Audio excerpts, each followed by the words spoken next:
Video like जरूर कर लीजिए और ऐसे वीडियो लगातार फ्री में पाने के लिए चैनल को तुरंत सब्सक्राइब कर लीजिए और बेल आइकन को जरूर टैप कर लीजिए ताकि आगे भी सारे वीडियो आपको मिलते रहे। यूट्यूब में फॉलो करते हैं तो प्लीज ये वाला फ्री टेलीग्राम चैनल जरूर ज्वाइन कर लीजिएगा। सारे नोटिफिकेशन सारे अपडेट यहीं पे आते हैं, ध्यान रखिए। नमस्कार दोस्तों, एग्ज़ाम प्रिपरेशन के यूट्यूब चैनल पर मैं प्रियंका एक बार फिर से आप सभी का बहुत बहुत स्वागत करती हूं। और ये जो सीरीज़ चल रही है रात को 9 बजे, ये यूपीपीएससी आरओ एग्ज़ाम के लिए, साथ में आप यूपीपीसीएस के लिए भी फॉलो कर सकते हैं। मोस्ट इंपॉर्टेंट क्वेश्चंस की सीरीज़ है जो कि पिछले वर्ष पूछे भी गए हैं और ऐसे ही प्रश्न आगे पूछे भी जाने हैं। तो इन सारे क्वेश्चंस को मेरे साथ देखिए, सब्जेक्ट वाइज चल रहे हैं क्वेश्चन, और अभी मैं ज्योग्राफी करा रही हूँ तो ज्योग्राफी के क्वेश्चंस के साथ आप मैपिंग भी देख रहे हैं। तो मैप के साथ कुछ चीज़ें अगर आप क्वेश्चन में पढ़ेंगे तो आपको नहीं भूलेगा। ये हो गई क्वेश्चन की बात। आप इसके साथ साथ इसकी पीडीएफ परचेज करना चाहते हैं, कोई अदर कोर्स ज्वाइन करना चाहते हैं जो कि अभी आपके अपकमिंग एग्जाम्स के लिए है, UPPCS, RO, other state PCS, इनके लिए क्रैश कोर्स लॉन्च हो चुका है। तो आप कंटेंट के साथ साथ प्रैक्टिस भी कर सकते हैं, टेस्ट सीरीज़ भी सॉल्व कर सकते हैं, और मॉक टेस्ट के साथ साथ आप देखेंगे पेड क्विज भी अवेलेबल है। कोई भी जानकारी चाहिए, कोई इन्फॉर्मेशन चाहिए, आप कमेंट करके पूछ सकते हैं। इन दिए गए नंबर्स पे कॉल या मैसेज करके जानकारी पा सकते हैं। अदरवाइज आप गूगल प्ले स्टोर से स्टडी फॉर सिविल सर्विसेज के ऐप को डाउनलोड कीजिए और ज्ञान सर कूपन कोड अप्लाई करना मत भूलिएगा, तुरंत डिस्काउंट भी मिल जाएगा। तो चलिए आज की क्लास स्टार्ट करते हैं। तो 75 क्वेश्चन हम लोग सॉल्व कर चुके हैं। आज 76 क्वेश्चन है। निम्नलिखित में से किस राज्य से कर्क रेखा नहीं गुजरती है? ऑप्शन ए है त्रिपुरा, ऑप्शन बी है छत्तीसगढ़, ऑप्शन सी है मणिपुर और ऑप्शन डी है मिजोरम। ठीक है, तो अभी देखिए, आपको याद होना चाहिए कि भारत के कितने राज्यों से कर्क रेखा गुजरती है। ठीक है, तो मैं एक सिंपल सा मैप ड्रॉ करके आपको बताने की कोशिश करूँगी, ठीक है, जिससे आपको पता रहे। तो सबसे पहले बात करेंगे जो कर्क रेखा गुजरती है, इसमें जो सबसे पहला स्टेट है वो हो जाएगा राजस्थान। ठीक है, तो यहाँ गुजरात से होते हुए राजस्थान, एमपी, झारखंड, छत्तीसगढ़, त्रिपुरा और आगे यहाँ पर ये जो वेस्ट बंगाल है, यहाँ पर त्रिपुरा और मिज़ोरम। तो आप देखेंगे सबसे पहले गुजरात, फिर राजस्थान है, एमपी है, झारखंड है, छत्तीसगढ़ है, पश्चिम बंगाल है और यहाँ पर त्रिपुरा और मिज़ोरम है। तो कितने हो गए टोटल? 8 स्टेट हो गए जिनसे पास होती है ट्रॉपिक ऑफ कैंसर। कौन सी है? ट्रॉपिक ऑफ कैंसर होती है, जिसको हम लोग कर्क रेखा बोलते हैं। अब जो मैंने बताया उनमें से कौन सा ऑप्शन आपको इसमें नहीं दिख रहा है, बस वही आपका राइट आंसर हो जाएगा। तो देखिए, मैंने यहाँ पर त्रिपुरा और मिज़ोरम का नाम लिया लेकिन मणिपुर का नाम नहीं लिया। ऑप्शन सी करेक्ट है। तो ये रहा इंडिया का मैप, और मैं अब दिखाती हूँ आपको कौन कौन से स्टेट से ट्रॉपिक ऑफ कैंसर पास होती है। ठीक है, तो सबसे पहले देखिए, गुजरात है, राजस्थान है, एमपी है, छत्तीसगढ़ है, झारखंड है, वेस्ट बंगाल है, और ये रहा त्रिपुरा और ये रहा मिज़ोरम। ठीक है, ये लाइन ऐसे पास होती, माफ़ कीजिएगा, ऐसे आप। ठीक है, तो मणिपुर से पास नहीं होती, मैंने जो लाइन ड्रॉ की है वो गलत है थोड़ा सा, यहाँ पर मैं ऐसे, ये रही। ठीक है, अब सही है। अब इसमें देख लीजिए किन किन स्टेट से पास होती है। तो अब मत भूलिएगा कर्क रेखा कितने राज्यों से पास होती है, और इनका क्रम याद कर लीजिए। टोटल 8 स्टेट्स हैं। नेक्स्ट क्वेश्चन है, चित्रकूट जलप्रपात निम्नलिखित में से किस नदी पर है? ऑप्शन ए है यमुना नदी पर, ऑप्शन बी है मंदाकिनी नदी पर, ऑप्शन सी है इंद्रावती नदी पर और ऑप्शन डी है नर्मदा नदी पर। इसका करेक्ट आंसर क्या होगा? ऑप्शन सी, इंद्रावती नदी पर स्थित है चित्रकूट जलप्रपात। 78 क्वेश्चन है, कुमायूं हिमालय निम्नलिखित में से किन नदियों के बीच स्थित है? ऑप्शन ए सिंधु और सतलज, ऑप्शन बी है काली और तिस्ता, ऑप्शन सी सतलज और काली और ऑप्शन डी है तिस्ता और ब्रह्मपुत्र। तो देखिए, एक तो भौगोलिक विभाजन जो ये है, आपने 2 तरह से हिमालय का विभाजन पढ़ा हुआ है। ठीक है, एक आपको लॉन्गिट्यूडनल मिलेगा, एक मिलेगा जो कि रिवर्स के अकॉर्डिंग किया गया है। ठीक है, तो सबसे पहले बात करेंगे जो पहला विभाजन है उसमें ग्रेट हिमालय है, मिडिल हिमालय है और फिर शिवालिक है। 3 रेंजेस दिखती हैं। अब इन्हीं रेंजेस को एक और तरह से विभाजित किया गया है इन नदियों के आधार पर। तो इन नदियों के आधार पर कौन कौन से क्षेत्र आते हैं, हम लोग उनको डिस्कस करने जा रहे हैं। सबसे पहले बात करेंगे सिंधु से सतलज। तो सबसे पहले ये मान लीजिए सिंधु ऐसे फ्लो होते हुए जाती है और यहीं से सतलज निकलती है। तो पहला वाला क्षेत्र ये हो गया, सिंधु से सतलज। ठीक है, आगे बढ़ते हैं।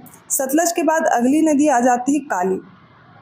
ये रही काली, काली के बाद तिस्ता है और ब्रह्मपुत्र है। ठीक है, मैंने ऐसे रफली आपको दिखाया, भी मैं मैप में भी दिखा दूंगी।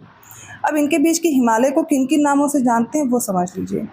तो पहला जो है, सिंधु से सतलज के बीच का जो हिमालय है वो जम्मू कश्मीर हिमालय या फिर इसी को पंजाब हिमालय भी बोलते हैं। ठीक है, आगे बढ़ेंगे, ये जो हिमालय सतलज से काली के बीच का, ये हिमालय क्या कहलाएगा? ये कहलाएगा कुमायूं हिमालय। कुमायूं हिमालय से आगे बढ़ेंगे, अब ये काली से लेकर के तिस्ता के बीच का जो हिमालय है ये है नेपाल हिमालय। ठीक है, और तिस्ता से ब्रह्मपुत्र के बीच का हिमालय जो है वो है असम हिमालय। तो इस क्वेश्चन का राइट आंसर क्या होगा? ऑप्शन सी, सतलज से काली के बीच का हिमालय क्या होगा? कुमायूं हिमालय। तो अब इस मैप में देखिए, सबसे पहले हम लोग इस क्षेत्र की बात करते हैं, सतलज से सिंधु नदी, फिर सिंधु से, अब इस मैप में समझिए अच्छे से, पहला ये रहा यहाँ पे सिंधु नदी वाला क्षेत्र और ये रहा सतलज नदी वाला क्षेत्र। ठीक है, सतलज यहीं से पास होती ना ऐसे। फिर देखिए यहाँ पर ये रही काली नदी, ये रही तिस्ता नदी और ये यहाँ पर ब्रह्मपुत्र नदी। इतना याद है ना आपको? ये मैंने एक नॉर्मल सा विभाजन करके आपको समझाने की कोशिश की है। तो सबसे पहले ये रही सिंधु, ये रही सतलज, ये रही काली, ये रही तिस्ता और ये रही ब्रह्मपुत्र। इतना पता चल गया। अब इनके बीच के हिमालय को क्या बोलेंगे? ये रहा जम्मू कश्मीर हिमालय, JNK या फिर पंजाब हिमालय। ये रहा सतलज से काली के बीच कुमायूं हिमालय। ठीक है, ये नेपाल वाला क्षेत्र दिख रहा है ना, ये पूरा रीजन नेपाल का है, तो ये नेपाल हिमालय के नाम से जाना जाएगा। अब ये जो आगे का क्षेत्र है यहाँ पर ब्रह्मपुत्र नदी का क्षेत्र है, तो ये क्या कहलाएगा? असम। ये वाला असम के नाम पर है, तो असम हिमालय बोलते हैं यहाँ पर। तो टोटल कितने विभाजन है? टोटल 4 तरह से किया गया है नदियों के अकॉर्डिंग। 79 क्वेश्चन है, निम्नलिखित भारत की नदियों में कौन कर्क रेखा को 2 बार पार करती है? माही, चंबल, नर्मदा, उपयुक्त में से कोई नहीं। बहुत इजी प्रश्न है, हर बार लगभग पूछा ही जाता है और किसी भी एग्जाम में पूछा जाता है तो आंसर आप लोग को आता होता है। ऑप्शन ए करेक्ट है, माही। तो माही क्या करती है? कर्क रेखा को 2 बार पार करती है। अब आपको याद क्या क्या रखना है? एक तो विषुवत रेखा जो इक्वेटोरियल लाइन है, इसको कौन सी रिवर है जो 2 बार पास करती है? ठीक है, दूसरी आपको रिवर याद रखनी है जो ट्रॉपिक ऑफ कैंसर पे पास करती है 2 बार। फिर आपको याद रखना है Tropic of Capricorn, Tropic of Capricorn, तो मैं यहाँ पे कैप लिख दे रही हूँ। तो इन दोनों पे आपको याद होना चाहिए कि कौन कौन सी रिवर हैं जो इनको 2 बार पास करती हैं। तो एक बार आपको माही तो आपने याद कर ली ट्रॉपिक ऑफ कैंसर पे। तो फिर इक्वेटोरियल लाइन को कौन सी है जो रिवर 2 बार काटती है? वो है कांगो, कांगो या फिर इसको जायरे रिवर भी बोलते हैं। और जो ये ट्रॉपिक ऑफ कैप्रिकॉर्न को 2 बार काटती है वो है लिम्पोपो, याद कर लीजिए, लिम्पोपो रिवर। यहाँ पर कॉन्गो या फिर जायरे ही इसको बोलते हैं, तो जायरे भी याद रखिएगा, कॉन्गो। माही आपने याद कर ली है। अगला प्रश्न है, भारत में मानसून की उत्पत्ति निम्नलिखित पवनों में से किसके द्वारा होती है? पहला है दक्षिण पश्चिम पवन द्वारा, दक्षिण पूर्व पवन द्वारा, उत्तर पूर्व पवन द्वारा या फिर उत्तर पश्चिम पवन द्वारा। तो देखिए, मान लीजिए ये है भारत। ठीक है, मानसून कैसे एंटर करता है? यहाँ से जो पवनें आती हैं वो आगे मुड़ करके ये इस दिशा में प्रवेश करती हैं। तो ये दिशा कौन सी? दिशा पहचानने के लिए मैंने आपको बताया नॉर्थ, साउथ, ईस्ट और वेस्ट। तो ये कौन सा हो गया? South west. आंसर मिल गया ना? ऑप्शन है साउथ वेस्ट मानसून के द्वारा भारत में बारिश होती है। लेकिन जब ठंडी के समय में आपसे पूछा जाए किसकी वजह से बारिश होगी, तब आपको उत्तर पूर्व, नॉर्थ ईस्ट याद रखना है, क्योंकि ऐसे आते हैं। तो इससे बारिश, ठंडी के समय पर बारिश कहाँ पे होती है? ये होती है तमिलनाडु के ये कोस्टल रीजन में। अब 81 क्वेश्चन, नीली क्रांति निम्न में से किससे संबंधित है? ऑप्शन ए है from food grains production, option B है ऑयल सीड प्रोडक्शन से, ऑप्शन सी है फिश प्रोडक्शन से, ऑप्शन डी है दुग्ध उत्पादन से। इसका राइट आंसर हो जाएगा ऑप्शन सी, मछली के उत्पादन से। ब्लू रिवोल्यूशन के नाम से जानते हैं। बाकी आप खाद्यान्न, तिलहन और दुग्ध उत्पादन का, माफ़ कीजिएगा, मिल्क प्रोडक्शन का बताएंगे, क्योंकि मैं आपको ये पढ़ा चुकी हूँ और ये इजी प्रश्न है। 82 क्वेश्चन है, तुलबुल परियोजना किस नदी पर स्थित है? सतलज, झेलम, रावी और व्यास। इसका राइट आंसर हो जाएगा ऑप्शन बी, झेलम नदी पर तुलबुल परियोजना निर्मित है। और झेलम नदी के द्वारा ही एक झील का निर्माण होता है। ठीक है, उस झील का आप नाम बताएंगे क्या है, जो कि जम्मू कश्मीर में स्थित है, झेलम नदी द्वारा निर्मित है। 83 क्वेश्चन है, निम्नलिखित कथनों पर विचार कीजिए तथा नीचे दिए गए कूट से सही उत्तर का चयन करें। पहला कथन है, रिहंद बांध सोन नदी की एक सहायक नदी पर है। सेकंड है, हीराकुंड बांध महानदी पर है। थर्ड है तुंगभद्रा परियोजना आंध्र प्रदेश और कर्नाटक का संयुक्त उपक्रम है। और फोर्थ है मैथन बांध दामोदर की एक सहायक नदी बराकर पर स्थित है। कौन से कथन सही हैं, एक एक करके देखते हैं। तो ये जो रिहंद बांध है ये रिहंद नदी पर है और सोन नदी की सहायक नदी है रिहंद, उस पर स्थित है। सेकेंड है हीराकुंड बांध महानदी पर है, बिल्कुल सही। तुंगभद्रा परियोजना किसकी है, आंध्र प्रदेश और कर्नाटक की है। और ये जो मैथन डैम है दामोदर नदी की एक ट्रिब्यूटरी है जिसका नाम है बराकर रिवर, उस पर स्थित है। राइट आंसर हो जाएगा ऑप्शन डी, चारों स्टेटमेंट करेक्ट है। 84वां क्वेश्चन है भारत के निम्नलिखित नगरों में से किसमें देश का प्रथम कृत्रिम रबर संयंत्र लगाया गया है। पानीपत, सोनीपत, चंडीगढ़ और लखनऊ। इसका राइट आंसर हो जाएगा ऑप्शन ए, पानीपत में। 85वां क्वेश्चन है भारत में सबसे बड़ी तेल शोधनशाला ऑयल रिफाइनरी कहाँ स्थित है। जामनगर, पारादीप, डिगबोई या तातीपाका। इसका राइट आंसर है ऑप्शन ए, जामनगर, गुजरात में। 86वां क्वेश्चन है लिस्ट 1 को लिस्ट 2 से मैच करेंगे। एक तरफ माइनिंग एरियाज़ हैं और उनके मिनरल दिए गए हैं, जैसे कि गुरु महिसानी है, तलचर है, जादूगुड़ा है और जावर है। इनके खनिजों से मैच करना है जस्ता, यूरेनियम, लौह अयस्क और कोयला से। एक एक करके देखते हैं। तो सबसे पहला खनन क्षेत्र है गुरु महिसानी, ये आयरन ओर के लिए फेमस है। नेक्स्ट है तलचर, ये कोयला के लिए है। जादूगुड़ा ये हो जाएगा यूरेनियम, और इसके बाद जावर है जिंक के लिए। ए का 3 है, बी का 4 है, सी का 2 है और डी का 1 है। राइट आंसर है ऑप्शन सी। वायुमंडल की लंबवत संरचना में सबसे निचली सतह कौन सी होती है, पूछा गया है।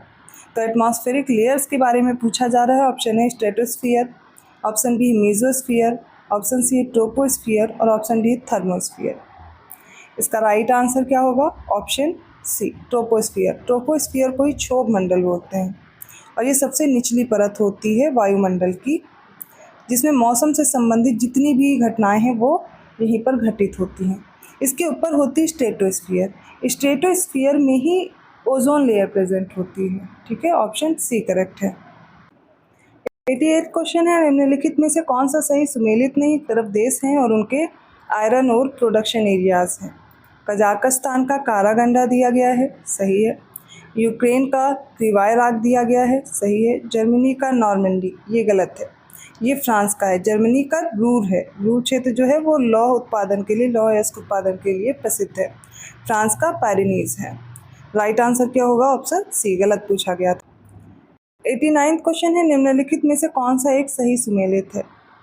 लॉरेन औद्योगिक प्रदेश इटली में है, रूर औद्योगिक प्रदेश जर्मनी में, ब्रिस्टल औद्योगिक प्रदेश फ्रांस में और सैक्सोनी औद्योगिक प्रदेश यूनाइटेड किंगडम में है। इसका राइट आंसर होगा, अभी हम लोगों ने डिस्कस किया था, रूर कहाँ पे है, जर्मनी में है। यही इसका सही उत्तर है। ब्रिस्टल यूके में है, ठीक है। लॉरेन फ्रांस में है। सैक्सोनी ये आपको जर्मनी में मिलेगा। अगला प्रश्न है निम्नलिखित देशों में कौन अफ्रीका के पश्चिमी तट पर नहीं स्थित है। तो ईस्ट और वेस्ट, तो वेस्टर्न सहारा में कौन सा नहीं है वो पूछा गया है। गैबन, बोत्सवाना, लाइबेरिया और अंगोला। इसका राइट आंसर हो जाएगा ऑप्शन बी, बोत्सवाना। बोत्सवाना पश्चिमी तट पर नहीं है। तो ये है अफ्रीका का मैप, और इसमें आप अगर बोत्सवाना ढूंढना चाहेंगे तो मिलेगा, ये रहा दक्षिण में। ठीक है, तो पश्चिम में हमें पूछा गया और पश्चिम में आपको ये मिलेंगे। तो ये हो गए आज के ज्योग्राफी के इंपॉर्टेंट क्वेश्चंस। आई होप आपको समझ में आएंगे। किसी भी क्वेश्चन में डाउट है आप कमेंट करके पूछ सकते हैं। वीडियो अच्छा लगा तो प्लीज़ लाइक कीजिए, चैनल को सब्सक्राइब कीजिए और लोगों को शेयर करते रहिए। पेड कोर्स के लिए आप दिए गए नंबर्स पे कांटेक्ट कर सकते हैं। आप कुछ क्वेश्चन मेरे साथ डेली सॉल्व कर पा रहे हैं, लेकिन आप यही सारे क्वेश्चन अगर एक साथ डेली 140 क्वेश्चन जो कि जीएस के होते हैं आरओ में, और यूपी पीसीएस में जो क्वेश्चन आते हैं 150, अगर वैसा ही ठीक मॉक टेस्ट आप सॉल्व करते हैं तो उसकी बात अलग होगी। इसके लिए आप टेस्ट सीरीज़ ज्वाइन कर सकते हैं जो कि लेटेस्ट ट्रेंड और पैटर्न को फॉलो करते हुए दी गई हो, और इसके साथ में आपको वही प्रिपेयर करना हो जो आपकी गलतियां हो रही हैं और उसको सही करके आप आगे बढ़ पाएँ और कट ऑफ क्लियर कर पाएँ। तो अगर कोई डाउट है तो आप कमेंट करके पूछ सकते हैं। आपके जो सुझाव हैं वो भी आप बता सकते हैं, मुझे अच्छा लगेगा। और ऐसे ही क्वेश्चंस के साथ मैं आती हूँ नेक्स्ट वीडियो में। तब तक के लिए धन्यवाद।